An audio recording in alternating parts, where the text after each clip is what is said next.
now watching Pangea Music with Ty and Andre on Globesville. What up? How's it going, you guys? Today on the show, well, not today on the show, but in general, you guys can check out some of the music. Today in life, we'll talk about music. You can check out some of the music that we're going to be playing today underneath while we're speaking, and also just a few things that we might talk about during the week, and anything on our new blog, pangeamusicblog.wordpress.com. You can go there. You can tune into that. But before that, you can just tune into this week 6 edition of Pangea Music. I'm Ty Jenkins. I'm Andre Dowdy. And today on the show, we are continuing our music services series in music services. Streaming, music focusing on Pandora and Spotify today. Andre is actually going to lead us into that. But Pandora, to start, you guys know it as the leading internet radio station. You type in an artist, and then you get one of their songs, and then what do you get? You start with one of their songs, and you kind of transition into similar artists that have similar sounds to what you plugged in. So, well, I'll talk about that, then I'll get straight into that. What Pandora works under, Pangea. What Pandora works under is the Musical Genome Project. And what it is, it's a large database of music, and it analyzes music on 450 different musical characteristics, or what a lot of they like to call genes. Yeah, it's a lot of characteristics, and some of them are really specific, like the gender of the lead vocalist, the level of distortion on the guitar. I think that's so interesting because, you know, when you use Pandora, there seems to be like a small pool. Yeah, you know, you kind of get stuck in the same types of artists. Yeah, well, we'll address that in a second. We'll address it, right. But like you use Pandora more or less to find more of the same thing. So it's not like you're getting something and then you're getting something that's so far off and then they bring it back. It's all kind of within the same pool, as you said. And they got onto the trend early, so they've really been really successful. What do their numbers look like right now? Well, as of 2013, April 2013, they have over 200 million registered users. That's a lot. And in February of last month, February, 2 months now, because we're in April. Yeah, we're in April now. 2 months ago, they had, listeners had listened to 1.51 billion hours of radio. That's more hours than how long? I think I did the math. It's like 172,000 years of music. Damn, that's crazy. Now I don't even know how to. It's just the numbers. We can't even really. It's like I can't even comprehend it. It's so massive. Yeah. There are no numbers on the paid subscribers, although we do know it has over 200 million registered users. But as you were saying, the small pool count, they have a very large amount of subscribers, but they only have about 1 million songs in their arsenal, as compared to something like Spotify that has like 20 million songs, roughly. Yeah. So, like my sister, when she listens to it, she kind of starts to recognize. Like she can tell me all the songs in certain playlists after a while. Yeah, and it's such a weird thing because I feel like, well, we'll play the clip that you have and we'll come back and we'll talk about it. So I had interviewed Patrick Love a little bit last week, and I talked to him about his duties as vice president of student affairs, and then I kind of asked him some music questions. So I asked him a little bit about how he listens to music, and he seems to be a bit of a Spotify fan. And then he kind of trails off into another debate that we had. But I'll play the clip real quick. You guys ready for that clip, yo? All right, I'm all ready. So you're about to see this clip. Yeah, we'll be back in a sec. Check out this clip. This clip. The clip. The clip. Nick isn't even behind the camera. Like he's not even acting like he's music.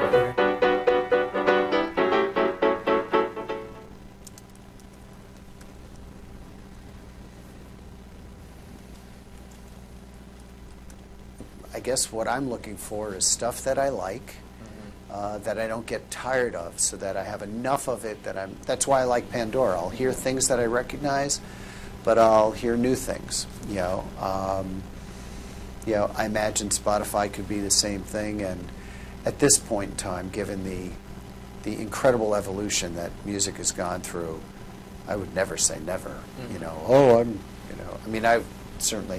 I didn't say never to, I'm going to keep these scratchy LPs, because this is the way to go. This is the fact that we're going back to that there's a market of yeah. going back to LPs. I'm like, yeah, it's to me that's like, to some degree, it's like going back to like the horse and carriage. It's great, you know.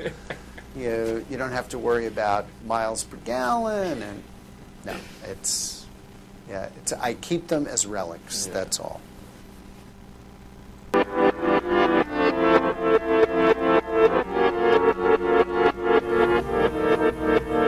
That's really such a soulful guy, I think. I think that he's pretty soulful. Yeah. He has it. You can tell he. Never mind. Let's stop. Okay. All right, but yeah. Exactly where that was going. Yeah. Okay. But I mean, you got to speak with him in person. This is my first time saying that. I mean, he's kind of ragging on the vinyls. I mean, and I'm not like a huge vinyl collector. I don't have like a trillion vinyls. But you know, he says like going back to the horse and carriage. I don't think so. I think it's all one, and you know, you're paying for that. I mean, the idea is that vinyl is supposed to be like that clean analog sound. Yeah, that's sometimes. And it's weird. Like my friend brought this up too. My friend Zach on last week's show, he brought up that some of the music you're listening to now is made completely digitally. Yeah. So to have it on vinyl doesn't matter. you can't like upgrade it to have it come out cleaner. I feel like people think that you can, but that's not why I get the vinyl. You know what I mean? Because you're not getting that. I feel like I'm only getting vinyls that I know were like made in studios and like were made in or just older. Yeah, like original. Yeah, vinyls, like yeah, that's what original they're vinyls. supposed to be. So that's pretty. Just whatever. So with Pangea, they're Pandora. I keep doing it. Pangea music streaming service coming soon. No. I wish, man. Pandora is presenting a limited service that is kind of like in the same vein as Spotify and radio, and that you subscribe for a higher price, and then you get a little bit more features. I think it's an ad-free feature, and along with some other smaller details. But I feel like this is becoming more of the model that everyone's kind of going to now. Like, this is the free service, this is the premium service, or the limited service. Just pay us $6 a month, we'll give you blah, blah, blah. Yeah. Is it successful now? Is it just too stagnated to the point where like we need something fresher? Yeah, I mean, I think for Pandora, in terms of Pandora, I do feel like it's kind of stagnant. They're just giving us the radio. And for some people that's fun. You know, my mom, well actually no, now she uses Spotify for Spotify radio. But for a long time she just used Pandora. Yeah. And you know, that's all they present to you. So it's kind of strange, and it's kind of like, I don't want to, for some reason I wanted to kind of compare it to like Apple, you know, in the last few years. They've been a little bit stagnant. Their products haven't taken off in the same way. So it's kind of like a sitting duck. Yeah. You know, it's like people can only really kind of take market share from you. Yeah. So I really am kind of, I'm just curious where it's going to go. I'm not really sure. Especially I think with the model, people know what to expect from it. I think it's a little bit weird trying to like upgrade. I mean, you should always upgrade your service, but I think it's a weird way to upgrade it by asking more from people, especially when you're playing songs that are pretty similar to what you're in the mood for, and then you get an ad or two once. You know, it almost seems like mood, like background music now. Yeah, you know? Like you put it on before you go to bed. Like I want to hear "Explosion in the Sky," a million things that sound like them. Yeah. No, I had to go. Yeah, bro, that's. But well, you brought it, yeah. Yeah, well, I was looking at Pandora, and they also just recently opened up a submission process, so you can put your music on Pandora, and you don't have to do much. You can check it out on their blog, and you'll have your music on Pandora. So. Which is pretty cool. And I'm wondering if that maybe is the future for them, offering something to the artist, because everyone else is kind of taking from the artist. We're going to jump to Spotify in a little bit, and that's kind of the complaint, is that these places, they're kind of moving in. I think with the artist. I don't know if their songs go into the Genome Project database, but if it does and it gets classified, there's a chance that you might get played. Yeah, like I mean, it'll get played with other things that sound like whatever the music that's being. Hey, I mean, I wouldn't complain if they were playing my song. Yeah, like I mean, if you have like a song that sounds like Radiohead, and you're like, oh, well, this kind of sounds like Radiohead, and then they plug it in. So like, if you're on Radiohead Radiohead radio, it just streamlines. You eventually get played. So I mean, I think it's a benefit, but I feel like it's harder to get heard because it's going through that list of just. But I like the spirit of it. They should do things for the artist because no one else is really trying to. Yeah. So maybe that's something for them. Speaking of not really doing anything for the artist, Spotify. And I love Spotify, and I'm the biggest Spotify fan. Spotify fan ever. I'm a huge proponent of Spotify from the consumer standpoint. You know, I mean. as an artist. Okay, well, let's just a few things about Spotify before we get into all these kind Jump of into the steam. Yeah. But I think Spotify has really become ubiquitous with streaming. It has twice as many registered and payment users than the second largest service, which is called Deezer. I have not heard of it, I will Never heard admit. of Deezer. No. Never. But yeah, so they're really eating market share from the rest of their competitors, and I feel like they've only been around for a pretty short time, since '06. Only been in America since 2011, so we're only talking 3 years, and they've done so much. Yeah. Even before they launched in the U.S. in 2010, Wired reported that they made the most money for artists, more than labels, any store online or off. In Sweden, where they come from. So so that's kind of the changing of the model. They really are able to do that, really able to make those numbers. And I don't know, that kind of brings up. I feel like it might be a little bit different too, considering that I feel like this is silly of me to say, and it may not be correct, but I feel like there's probably a greater selection of music in the States than in Sweden. Yes, this is probably they've got to true. like drop the numbers of how much they can dish out for each song played. Maybe it raises questions about what we could do here, but I'm not sure. But so Spotify also has a radio feature, like we said, very similar to Pandora. Playlists, so you can take your favorite albums or songs from albums, make them into custom playlists. I personally like to select them just by the album, and I like to just have, one album. I don't want it to be, I don't want to mix up artists or anything like that. Like I just want one, if I want to hear Mac DeMarco's album, I just want to hear Mac DeMarco. I don't want like Mac Miller like getting in there or whatever, But yeah, Spotify profits using the freemium model, same as Pandora. Freemium. It's a little bit different in streaming, but they have paid subscribers and also free subscribers. For Spotify, it is $10 a month, but you have mobile, so you have mobile free, no ads. And my mom has it, and I will admit, if I wasn't cheap, I would have it too. But I have Spotify, but I have Netflix. I have a few other things that I pay for. You got sometimes I want to buy a Dylan Thomas book on Amazon. I can't really be, just throwing my money away to, so, music, I don't need it all the time. Honestly, I don't even have a tape deck in my car, so. All right, anyway, but there's really been a lot of criticism about, the struggle is real, about the criticism for Spotify not paying enough. They pay between $0.0008 and $0.0064 per stream. That's like 1,000 streams will get you $8. And this is, and this is for the major labels. It's in between that number. Independent labels, there is no minimum on how little they can pay them per stream. Jeez. So it's, you can I'm a fan as a consumer, but that's a little bit rough. And that's really where everything starts. We're going to actually. Well, before you jump into that, there's a band, I forgot what their name was. I saw that they were fundraising for their for a tour on Spotify. Yes. But their album is literally nothing. There's no music. There's no sound. There's no sounds. They were joking how their album was like the most silent album on Spotify. Literally, it is nothing. It's 10 tracks of nothing. And they're like, yo, play this when you go to sleep, play it when you're in the car, play it everywhere. So like, it just puts it on repeat, and then all the money that they get from there. When they tour, I will go. Yep. You find out the name. I will go. I'll see if I can pull it up. Silent music. Okay. Well, he's going to play the silent music while I play this music with the real sounds in it. I'm going to play for you guys the song "I Am Citizen Insane" from Radiohead. The Black Keys' "I'll Be Your Man," and the Talking Heads' "Happy Day," because 3 people that represent these artists actually had gripes with Spotify. So gripe. Hey man, I got a gripe with you. Exactly. They were not happy. Gripe. That's a funny word. This is "I Am Citizen Insane" by Radiohead. Gripe. Hey man, you and me, we got a gripe to figure out. But yeah, so Radiohead. Tom York of Radiohead, he's the singer. He's the guy, extremely British-looking male.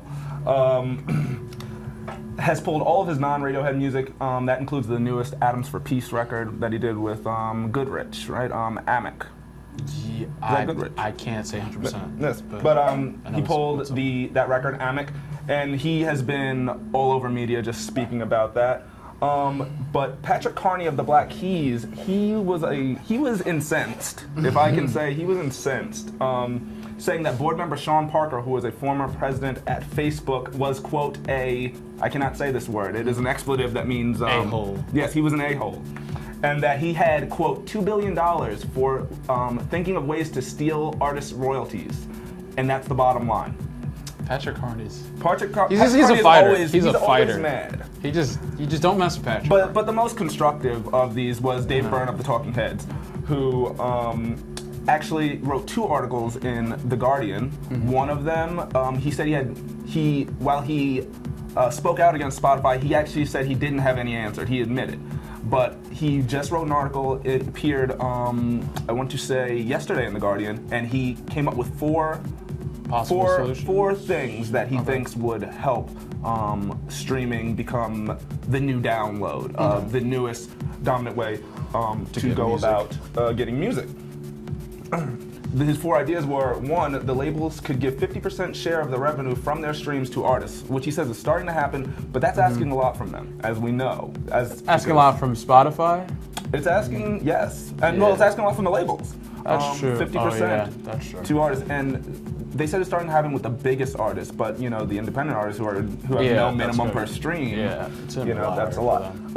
He also said the right to approve if their music can be included in the service or not, instead of the label just putting their whole catalog or what they want to put on there without consulting the artist. Transparent accounting and sharing of data for streaming. I feel like that would be really beneficial. Yeah, to everybody. To artists more specifically, but to artists in general. And then you can kind of create studies and see what the effect of Spotify is on artists. Exactly. So then maybe we can change the model. Yeah. We need data. I feel like they're trying to suppress the data so they don't have to. Or don't catch the criticism if there isn't to come their way. And then he said free streaming should be abolished. Very. Wow. Oh my God, we have to pay? Like, he said $5 minimum, which is fine. I mean, but $5, like what, a month, a year? I think it would be the same. I think it would be per month. Per month, yeah. But I mean, is that asking so much? I don't know. I feel like you should always present a free model of your service, especially in this kind of scenario. Present a free model of your service, which has its perks, but not as much as the premium service. Like, premium service doesn't have ads, has a greater selection of music. I don't know, something that really gets you to buy it. Because most of our listeners are consumers. They're not artists. So it's ironic that Spotify wants them to pay and really they want everything for free. So I think it's kind of ironic because artists are the ones complaining, and they need to make that money. So it's an interesting kind of dynamic, and I'm not saying that it's simple. I don't think that it's simple. Right now, the Black Keys are playing for those Black Keys fans out there. That band is called Vulfpeck, Vulfpeck. So if you want to hear complete silence, their album is called Sleepify. Okay, beautiful. And it's literally just silence. Sleepify. It's great. So you when we were talking about Spotify before the show, you said they should make the premium option. They should add something to the premium option. There should be like a certain. If $5 was the minimum, then they should add something more to maybe $10. So we'll talk about that. What were you thinking? Well, I think we tossed around the idea, like, what if like Spotify gives you like a CD or like a vinyl if we're going back to the vinyl. Yeah, I mean, we're going backwards in the vinyl. Like a vinyl club? Maybe. I mean, I would say Rob CD Ruff too. over here shaking his head. I mean, he's been there, done that. Yeah, it's not gonna happen. It's not gonna happen. Hey, B, do you want vinyls just stacking up in your house?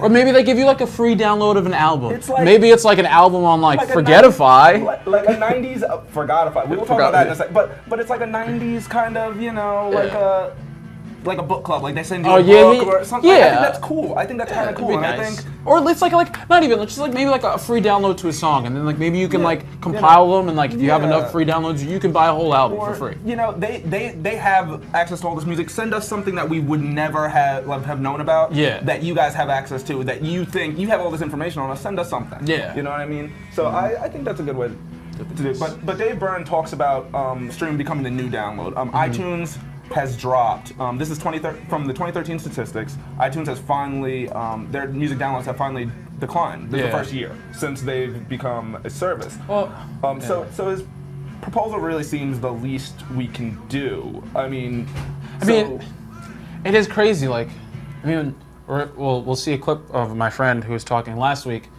He talks about like why bother downloading music anymore. Like he had an epiphany before we started the interview. He's like, you know what? Like, I think I'm just gonna like drop my whole iTunes catalog and just like transfer everything over to Spotify, and then that's what I did. That's what I did when Spotify first came out, and it took me a little bit, but I want to say 80,000 songs on my computer, 80,000, and I was like, I never have to really. I mean, there was a few things like the Beatles catalog has never made it to Spotify, so I don't really have access to the Beatles, every time that I want it.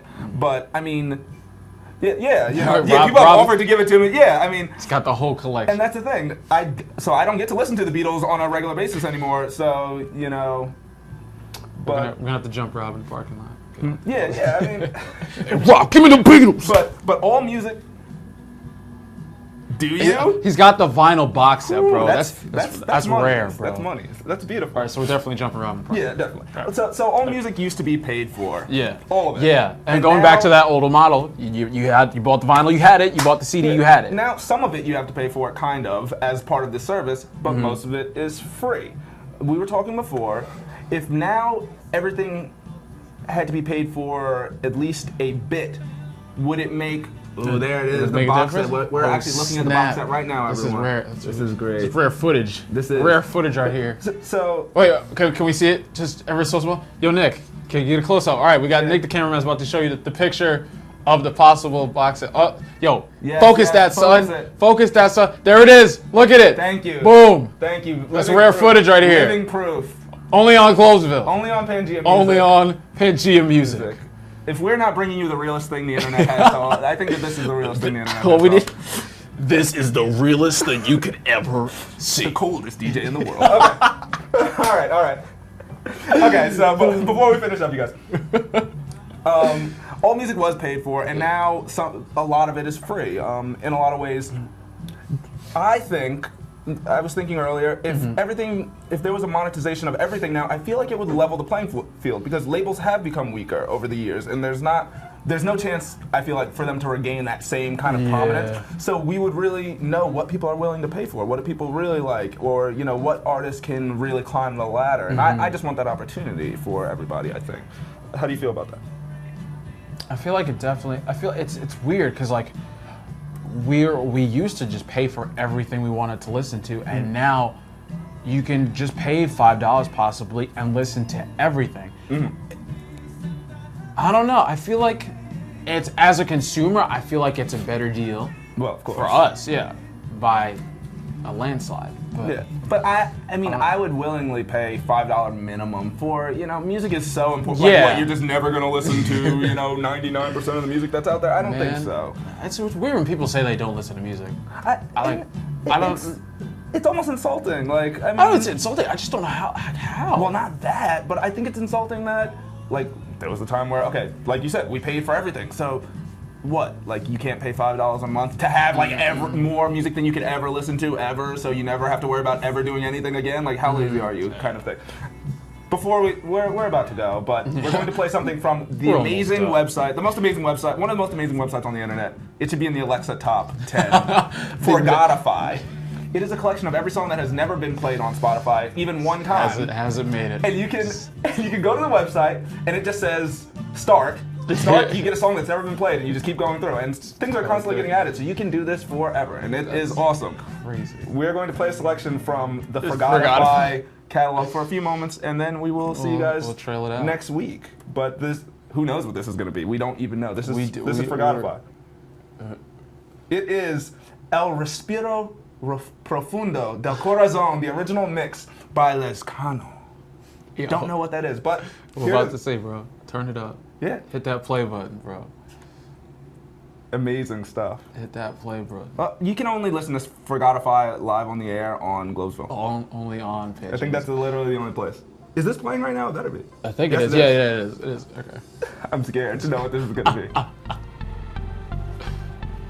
I feel like this is where they sampled. Bro. Oh man, I can't remember the name of this Animal song. Collective or something? I don't know. Okay. Okay, wow. Oh, this is not what I expected at all. Yeah, fresh. See? Respiro And this has never been played by anybody on Spotify. This is on Profundo. Spotify. Never ever. Not even one time. Corazón. They should be thanking us. We've got their song played. Yo, who is this? Who's this group? This is Lescano. Lescano. We're here for you. We got you guys, and we're gonna play something from Forgotify every single episode. Yo, check out Donnie on Dance Parade. I don't know when it's happening, but Donnie be at the Dance Parade. May 17th, Donnie be at Dance Parade. Go check it out. Go check it out. Pangea Music, and we will see man. you guys next week. At Later. Globesville. Oh, yeah. On Twitter. Follow us on Facebook, follow us on Twitter, follow us on Instagram. We're at Globesville in every scenario, or Look at our notes. /Globesville. Look at our notes from the blog. Yeah. Pangea Music blog.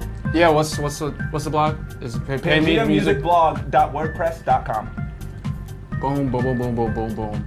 Yeah, man. So check out the blog. We'll have some stuff up there soon. We'll make some additions, some stuff you didn't get to check out here. Yep. Links, any music that we play, and whatnot.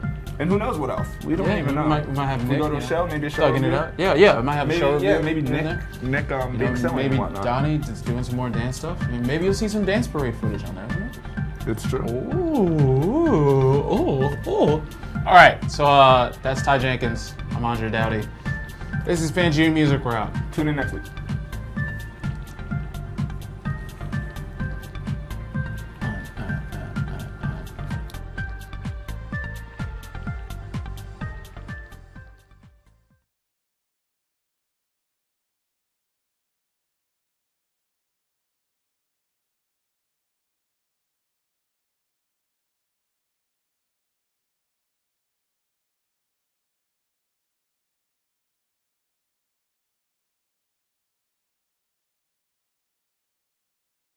My friend's interview.